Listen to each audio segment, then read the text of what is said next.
अस्सलामुअलैकुम वरहमतुल्लाहि वबरकातुहू। जी हाँ, इस वक्त हम हैं KPIT बोर्ड में, जो कि पहले एक्सेसिबल नहीं था। एंड में आपको कैमरामैन भी दिखा देंगे। अभी ये रैम्प बन गया, जिसके लिए ये एक्सेसिबल बन गया। अभी हमारा कैमरामैन आपको दिखाएगा वहाँ से, और मैं यहाँ से जा रहा हूँ।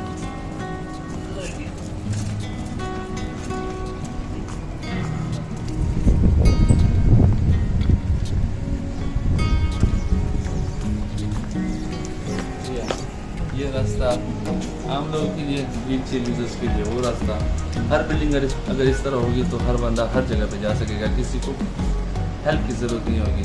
Thank you to KPIT board. और ये हमारा एक अगला कदम है एक्सेसिबल पाकिस्तान की तरफ, और इंशाल्लाह ऐसे सारे पाकिस्तान को एक्सेसिबल बनाएंगे। Thank you.